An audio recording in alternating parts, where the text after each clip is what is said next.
All right, so we are rocking and rolling here after the 4th of July. My name is Brad Laddusaw, president of the California Mortgage Association, and I have Mr. Brock Vandenberg here with me.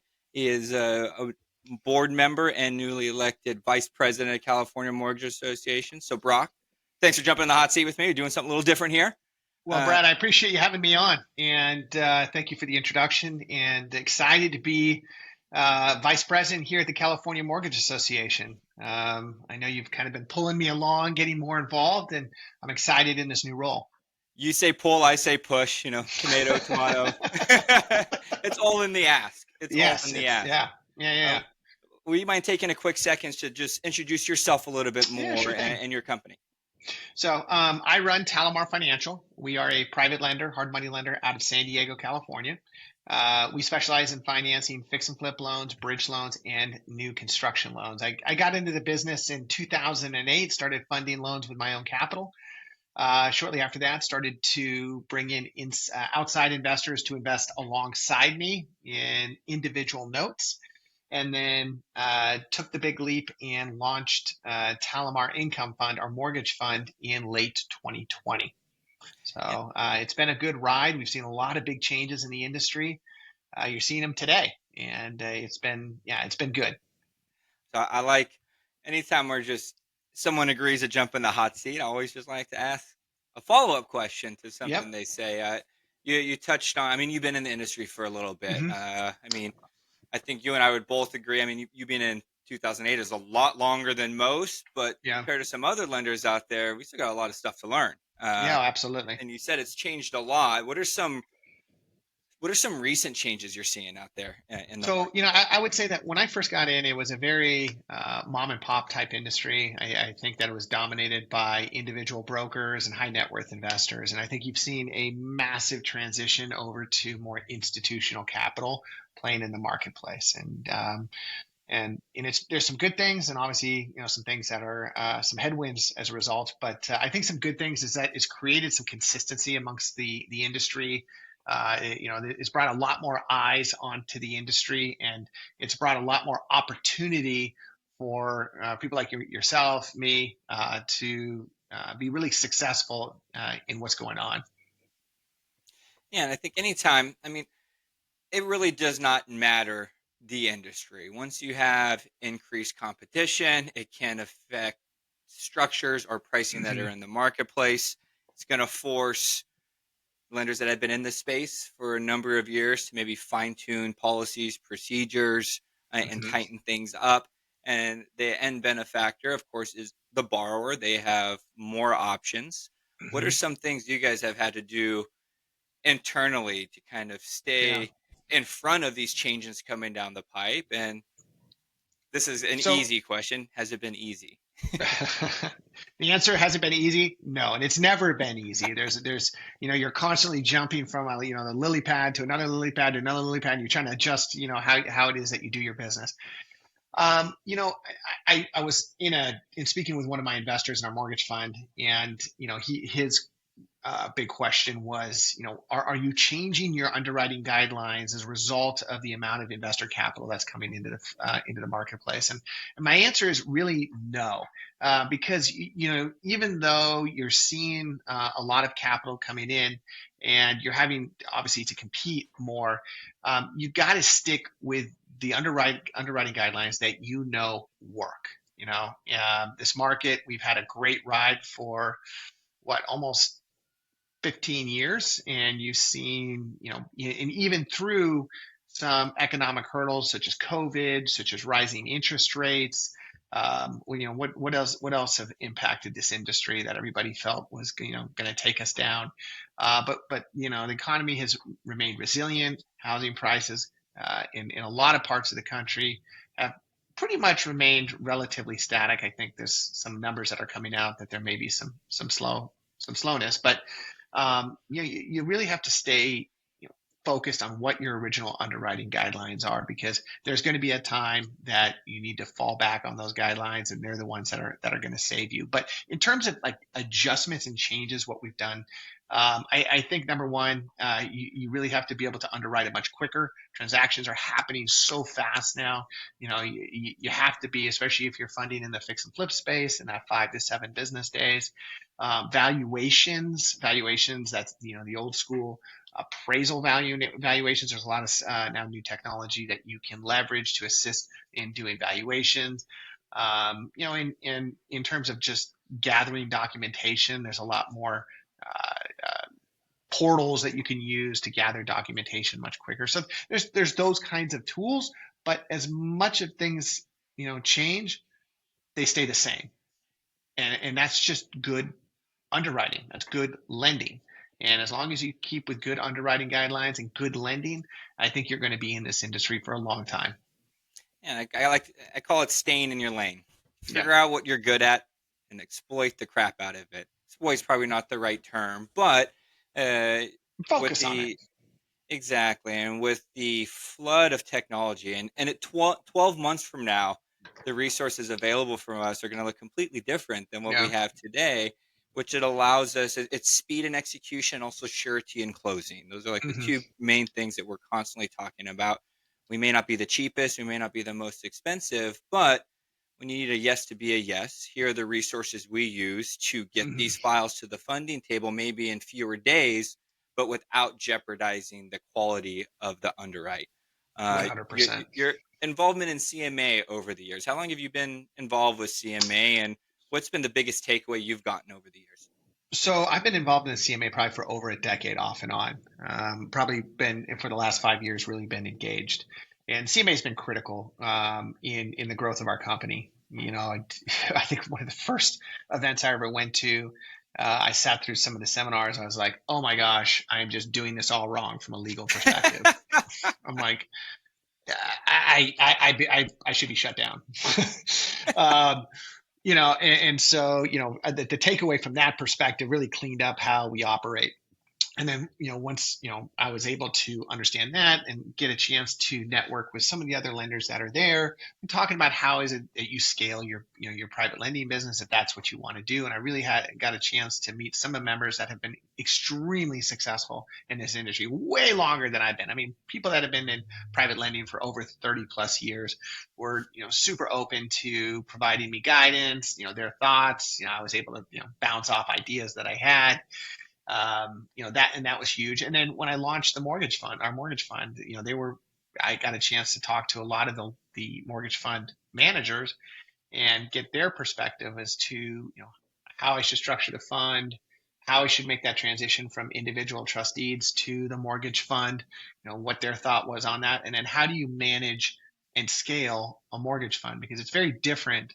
And I tell people that as they launch a fund, it becomes almost two separate companies. You've got your loan origination company, which you've developed over a long period of time, and then you've got this new entity, this new company, this fund that in itself is its own company. And so, how do you manage both of those entities and be successful at the same time?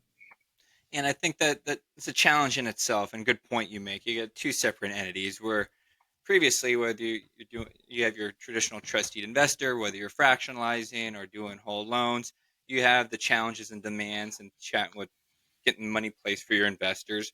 But Hmm. now, when you're managing a debt fund, I would assume you have some additional challenges because Yeah. one, you want to drive return to your investors, but Hmm. then what you alluded to earlier, you got to be careful to stay in your lane. And I think Hmm. there can be a challenge where hey, maybe you raise too much money too quick, or you're Hmm. flooded with payoffs. And I don't want to use the term forced to get it out, but you see some other companies out there that start doing deals they maybe weren't doing Yeah. 18 months ago. And Well, that's why I say you've got to yeah, develop under strong underwriting guidelines and policies, and then stick to those. yeah, and I'm sure the communication to your investors, it just because they're in a fund doesn't mean it stops. I'm sure you get different types of questions, and then depending on the reports, quarterly or however often you notify your investors, it's hey, here's the reason why X Y Z is happening. Here's Yep. potentially what we see coming down the pipe. But how do some of those conversations happen? Do you handle those yourself? Do you have team I members? Tell us a little bit more about your team. So we have an investor relations team. My team is about 10 people. That includes loan origination, underwriting, closing. We've got loan servicing, investor relations, and then an operations person that kind of manages the whole day-to-day activities of the group.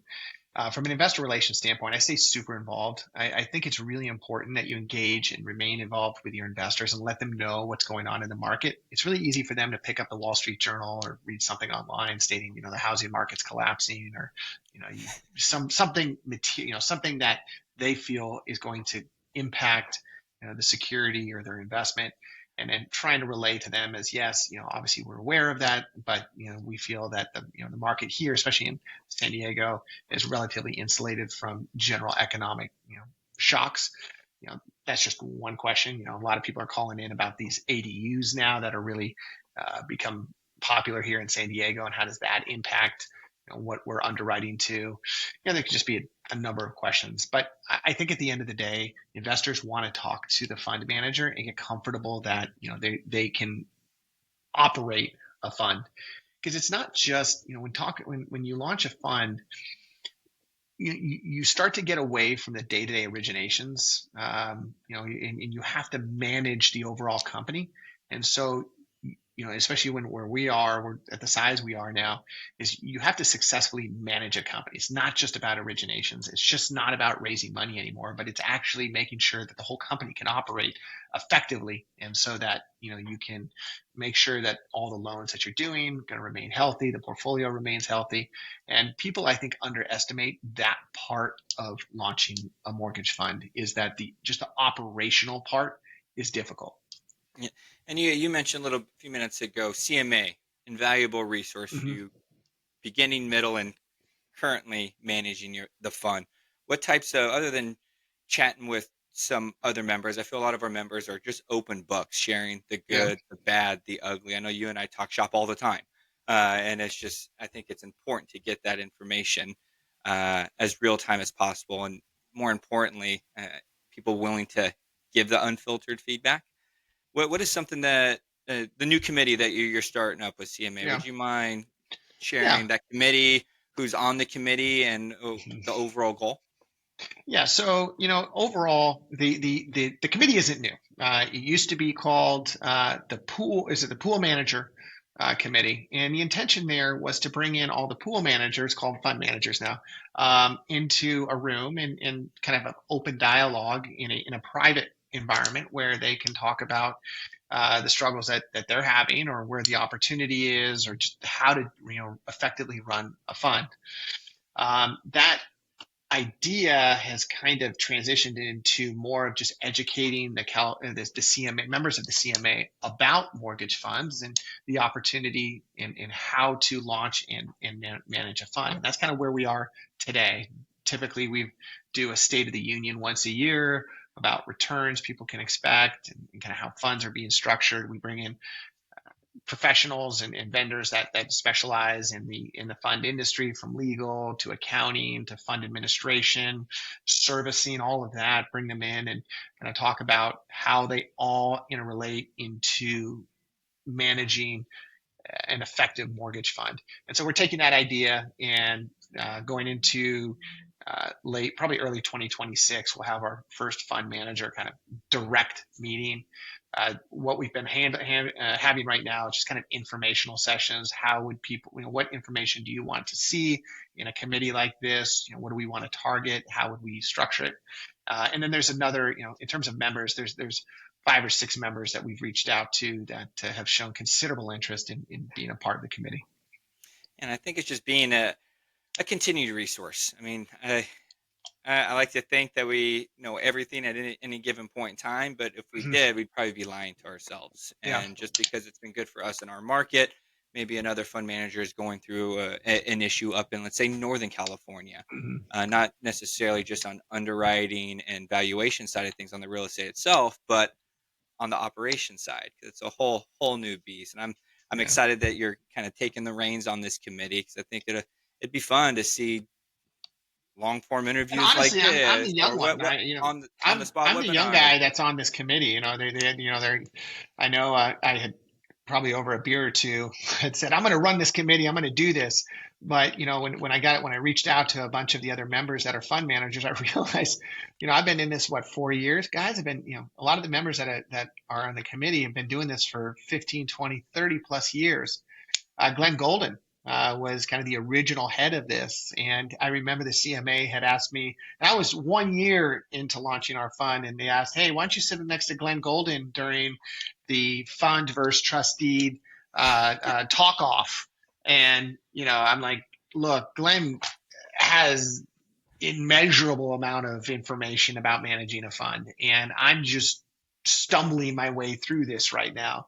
But it was a great experience of sitting up on stage, listening to Glenn's insights and learn, his experiences. And I pulled him aside after the meeting and said, "Hey, I got like 50 million more questions for you about managing the fund."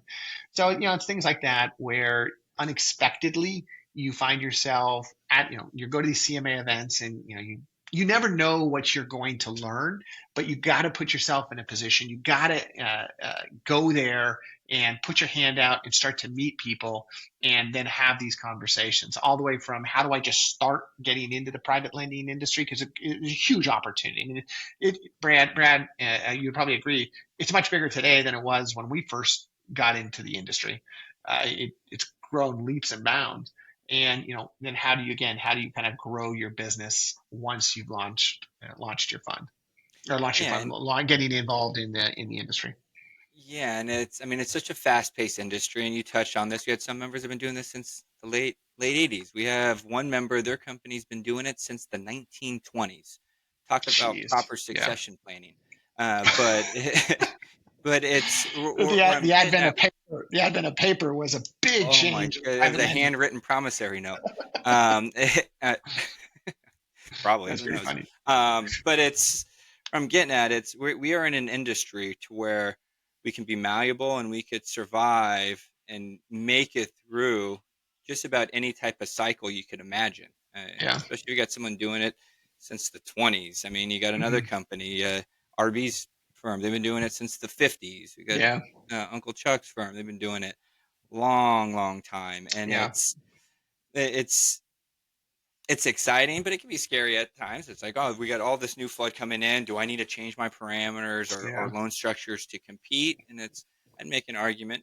No, but you need to figure out what you're good at, and you need to Hmm. press at that, because there are opportunities out there, and there are people doing deals. And I think being involved in CMA, and again, the members' willingness to share the good, the bad, and the ugly, can kind of help you prioritize that. And just because a ton of money is flooding the marketplace doesn't mean it's a perfect operation or there Yeah. aren't any And holes keep in on mind on a when you compliance say side of things, and it's the when you see a compliance that flood of money coming in, you talk about like the flood of money coming in. It's coming into very specific sectors of the private lending industry too. Because so when I first started, if do you mind if I go back and dude, do my history here? So I when I set first started, aside some time for you, Brock, and I okay. even filled this up, so we're good. Yeah, All let's right, let's go. do it. So when I first started, yeah, I started in 2008, and I went down to a investor meeting called the San Diego Creative Investor Association, if I had that right, SDCIA. And I just happenstance, and this is a perfect example of why you have to get out and network and shake hands and meet people. Is I just happened to meet up with an individual that was buying houses that the bank owned, or it was bank owned properties, and that was big deal back then. They were throwing these on the market and just selling them for very big discounts. So his thing was that, he didn't have the money to purchase the properties, but he had the experience of being able to renovate these properties and then list them for sale. And this was the kind of the beginning of that fix and flip phase of the industry. And so I lent him the money. I didn't had no idea there was a business behind it. All I know is he paid me 4 points for the money, and I think it was like 12 or 13% for 50% of the purchase price. Let's market, baby. I'm like, okay, gave him 150,000. I'm like, I trust you. Here you go. We were closing, and I asked you know, I Google searched a promissory note and a deed of trust, and luckily the title company that I was working with said, hey, you know what, why don't you go use our copy? And so I filled it out, funded the loan, and almost maybe 2 months later, he had already sold the property. And so that was the that was kind of what got me in, because I'm like, gosh, Light this bulb. is kind of like, hey, there's an opportunity here. That's where I kind of, about a year after that, that's when I got involved with the California Mortgage Association. Now, again, people were like, Brock, you're funding fix and flip loans. I mean, like those are highly risky loans. What do you know? How do you structure these, and how do you do that? So I did a couple others, and again, that's how we started to grow the business. And I bring that up because that right now, I think, is when you talk about the flood of money into the marketplace, is that kind of right there. You see that it's driven up loan to cost ratios way above anybody would have ever done on a hard money loan. And you're underwriting now to future value. That's coming into question with where the economy and the market and just general housing market's coming into. Yeah. So, but again, you talk about having to recognize maybe there's other opportunities out there. There's private lenders I talked to the California Mortgage Association who've never even funded a fix and flip loan. I mean, they wouldn't even know where to start on And they doing do that. And volume too. And they do oh yeah, volume. yeah. These guys have the one in mind I'm thinking of has over $1 billion under management, even probably 1.3 billion in management, and wouldn't even touch something like that. Others, Yeah. 250 to 500 million easy that they're managing. So there's always going to be opportunity in the private debt industry. You just have to position yourself and target the right client base. I think you make a great point on how the capital, some of the big capital, targets a specific type of Yep. loan structure. And I think that is one historically they've been able to squeeze out a higher return. I think that's why we've seen a bigger push probably the last 18 months into construction financing, the build to rent Mm-hmm. strategy, get larger pools of capital at a maybe slightly higher return. But now the returns kind of is getting dragged down again as more money is coming in. And Yeah. your story that you shared from 2008, and I've shared this a few times on how cycles work, and this is not a market crash or Yeah. a Yeah. doomsday We're not market call here. prognosticating anything. But you have, when you first got in, was in the heart of the Great Recession, so it Yep. cleaned out everyone that was doing deals before. The ones that survived are the ones that stuck to their underwriting parameters. Talking Mm-hmm. to some guys that got and gals that got wiped out during the Great Recession, the last types of deals they were writing before everything went bye bye, land deals, higher leverage Yep. on land, and higher leverage on construction deals, to where Mm-hmm. they're effectively a land deal. And I don't care how good your fund control is, market trades flat and they go away, you have land.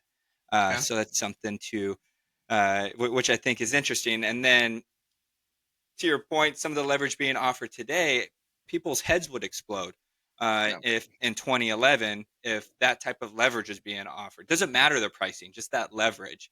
Yeah. Now you have leverage being offered at pricing substantially less than maybe a Yeah, yeah. 65% You've got to, ARV you just loan. got, it's kind of sometimes a head scratcher of like, where's the risk adjusted return on some of this? But Yeah. I think the advent of securitization into the industry, maybe what, 8 years ago, 9 years ago, again, brought the institutional world in, then securitizations. Um, and that itself has now brought a bunch of capital into the market. We'll see. We'll see what happens. Maybe it's here to stay. Maybe the business plan really does work, and you just pricing on this stuff is going to continue to just drop down. So And it's a lot of the same money behind the scenes floating around, especially on the institutional crowd, which is, again, it serves a purpose. It creates more competition, which I think I'm a fan of competition, forces yeah, us to yeah, yeah. sharpen our pencils and be better at what we do.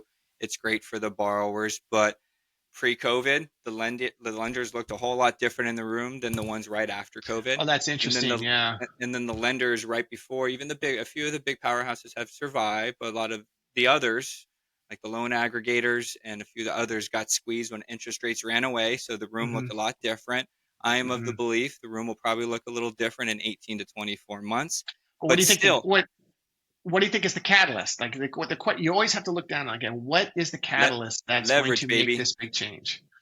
Well, I mean, leverage. leverage is fine until there's something in the market changes. Yeah, and I think the market just needs to trade flat or pull Okay. back 5 to 10% on some of these deals.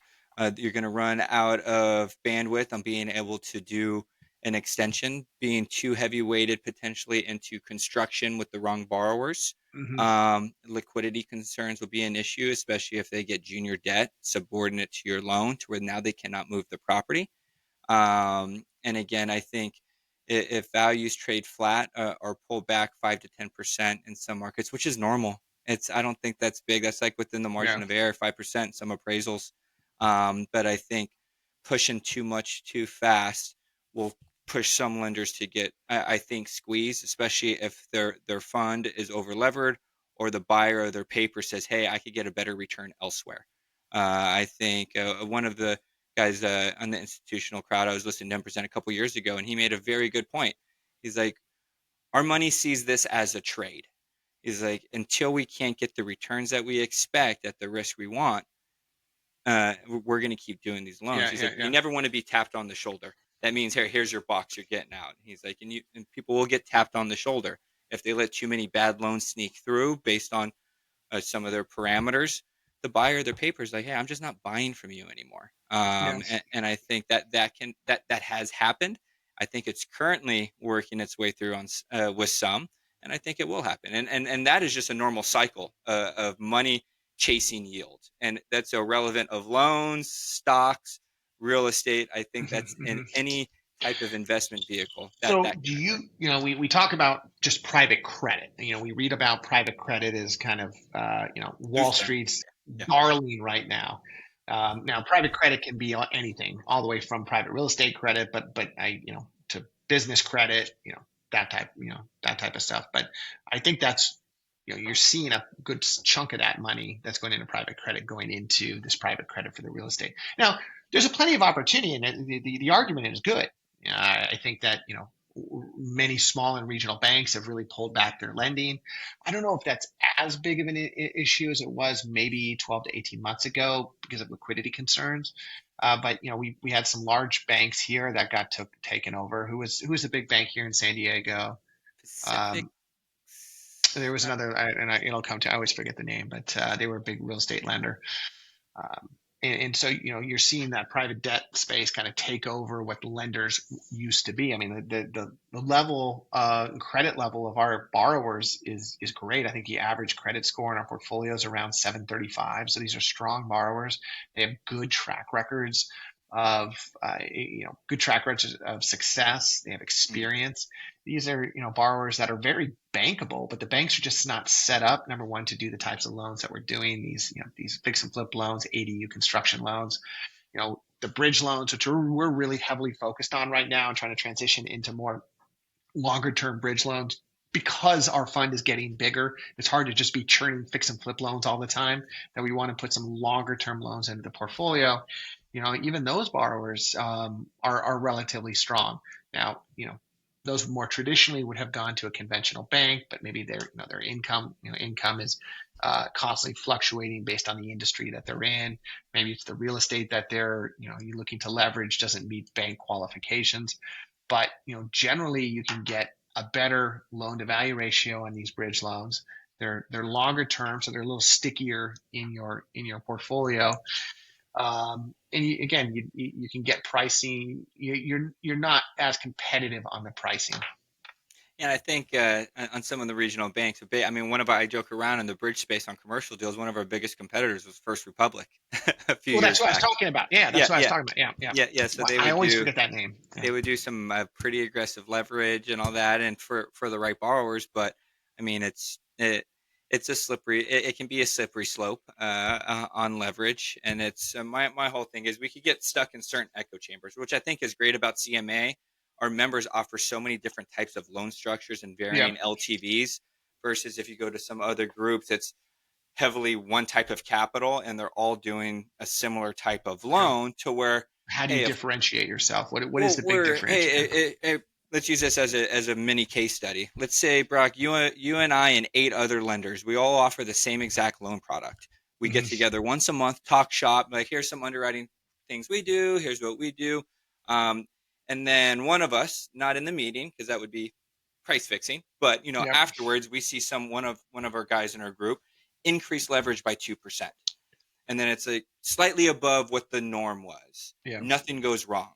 Market holds, nothing goes wrong. The next guy's like, oh, I'm losing deal flow, so I'm going to increase my 3%, and I'm slightly higher leverage.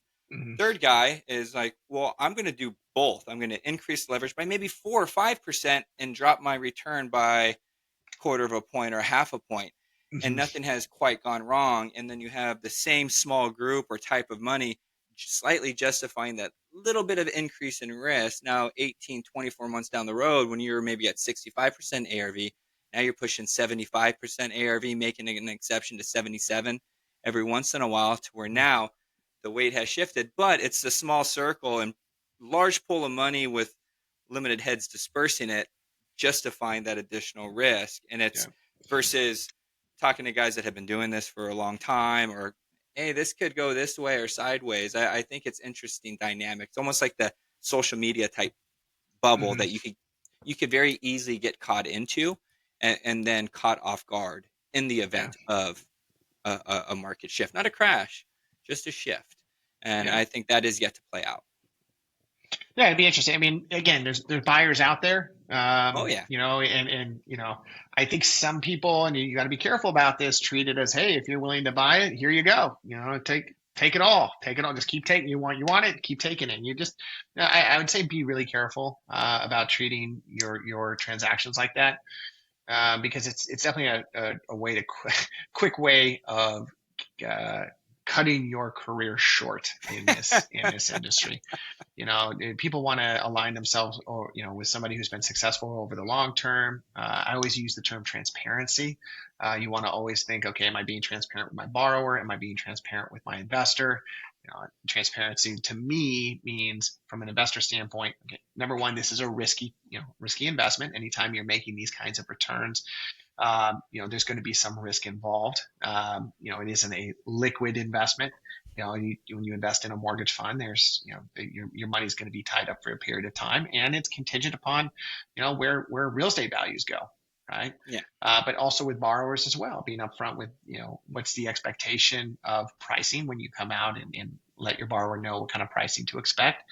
Holding to that pricing, assuming that the borrower hasn't been, has been upfront with any issues with the underwrite. Um, you know, from servicing standpoint, being upfront, and if you approach the industry that way, with being transparent with your borrowers and your investors, you will be in this industry for a long period of time, and you can do quite well. But it takes time to build that trust up and then build that pipeline up. yeah. You have to have one. You need to get calloused over, and that takes time. And That is I mean, true. I feel like I've just walked through the Sahara Desert barefoot. Yeah, So yeah. it's very much calloused over, and that takes time. But you need to be able to have the tough conversations, Mhm. good, bad, or indifferent. Pick up the phone, have the conversation, and deliver the news. But not just Yep. saying, "Hey, now we're shit out of luck." It's like, no, here's the challenge, here's the hurdle, here's the proposed solution, and here are the Hmm. resources we have Yeah, to kind of navigate these next steps. yeah. And having people a phone call away to navigate that, I think is important. This one last question for you. This was none of these were scripted. Hmm. Goal for you for CMA as vice president over the next 12 months. What Yeah, would you like to see? I'll be honest, and I'm not. This is not me just like slapping your back, but number one, I think you've done an incredible job. Shafiq as well, who was the prior president to you, right? Did a wonderful job about kind of pivoting the CMA and making some real necessary adjustments and tough adjustments about what members really wanted to see, and kind of the layout of how things should be. And I think you guys have done an incredible job of pivoting, and now you're seeing membership increase. You're seeing the meetings a lot more engaging, topics that are really more engaging, because and then adjusting for topics that are focused in today's business, because it's changed so much from a decade ago. We've all seen it change, and we have to be willing to change as members to where the market is today. What was working 10 years ago is not going to work today.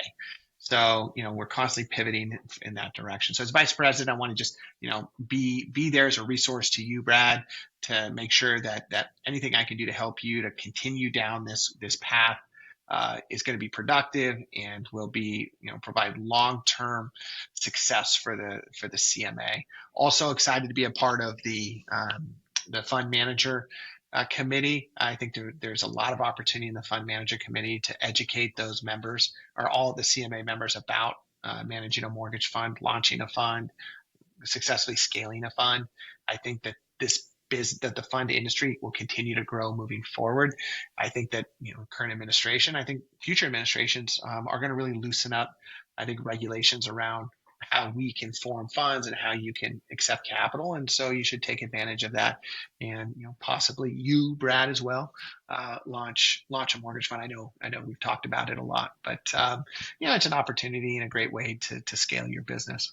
No, I appreciate that, Brock. Appreciate the kind words, and it's kind of like back to basics: education, compliance, best practices, and advocacy. I mean, That's what the I've said CMA this a is million about. times, Yeah. and I it's tell you, going for the back to first meeting I went to, scared the heck out of me. Set always me going to straight. create those oh shit moments, but it's important because I'm of the belief that it's it we could all confidently within a margin of error underwrite to value. We could Hmm. underwrite to borrower's profile. I mean, life happens, things happen with borrowers, but I think the one thing we can all agree on that will bury you if you're not careful is a compliance miss, documents, and something post closing on a procedural thing that Yeah. you think you're doing by the book, where it's like, oh no, I'm creating what potential nightmare down the road, especially how quickly things change up in Sacramento. And Yeah. that's my biggest goal over the next year, is just to continue to share that and have a bigger footprint in Sacramento. That's what a lot of people don't realize in our industry, that a lot of the things CMA has done over the last few decades allows us to still operate today in the fashion that we do. And a lot of the Yeah. steps that we're taking today are going to allow bridge lenders, asset based lenders, hard money, private credit, whatever you want to call it on a Tuesday type of lender, to still function and operate 15, 20 years down the road. And I've said this countless times. I joined CMA not to quadruple my business, but I joined CMA to increase the chances of still being in business 10 years from now. And I Yeah. think I've learned a lot over the years. I'm just trying to share that more um, loudly, I guess I should say. And I Hmm. think one thing I would like to have get more involved with CMA are some of these larger nationwide lenders that do have exposure to California. A lot of these Hmm. large institutional lenders, I would like them to get more involved with CMA, because a lot of stuff we do in Sacramento will not only impact them, it impacts us.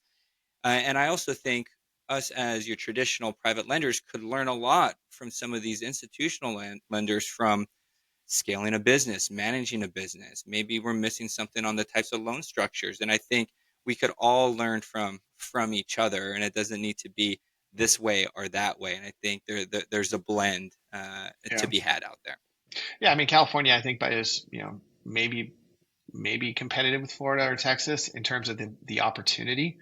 But California's got to be one of the biggest markets for the private lending industry, and that's why you see the amount of capital that you see, and it traditionally always has been. If you look at most the Bay Area, Los Angeles, and San Diego, there just always has been a large amount of capital available for the private lending industry here. So I do want to bring up a point. I had a really cool experience with the CMA, and I'd like to share that. Yeah. That was when we went up to Sacramento, and about a month and a half or 2 months Oh ago, yeah. and a group of us went up and got to speak with legislators about uh, regulations and legislation that's going to impact the private lending industry, and got a chance to sit down with them and explain from our standpoint, why we think, what our beliefs were, and why, certain legislation we felt was not good for the state of California. I felt it was relatively effective. They did actually sit down and listen to us, and that was something that I had never been a part of. You invited me up, and I thought that it was a really cool experience for me, because not only did I get a chance to sit down in front of legislators and kind of share my thoughts, but like you got to see like how things operate in Sacramento, like it or not. You kind of For see better or how, worse, right? yeah, but you got to see like how things operate. It isn't just some like unknown, you know, Capitol building up there that you don't know what's going on in there. But you can, as a citizen of the state of California, you can go in and you can tell them what your thoughts are. And I've also been very active in drafting letters into my representatives about legislation. And I actually got a letter back from one of my representatives thanking me for submitting my thoughts and my signature. It was handwritten, and yeah, it was a really cool experience. Yeah, and I think that they want to hear from their constituents. Hmm.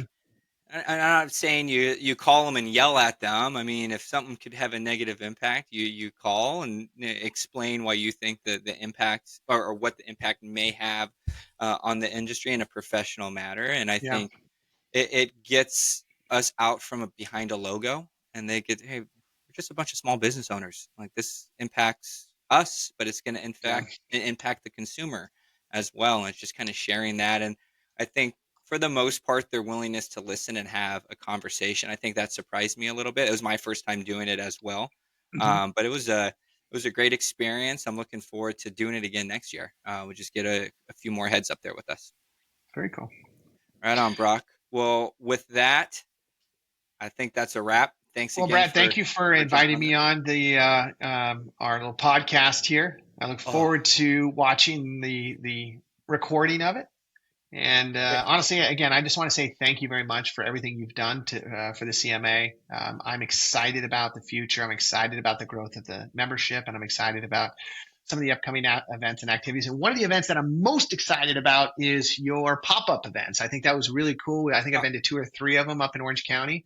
I think you yeah. guys have hosted a couple up in the Bay Area as well. And these are just really quick, easy pop-up events where people in the lending industry can come meet vendors, have a beer.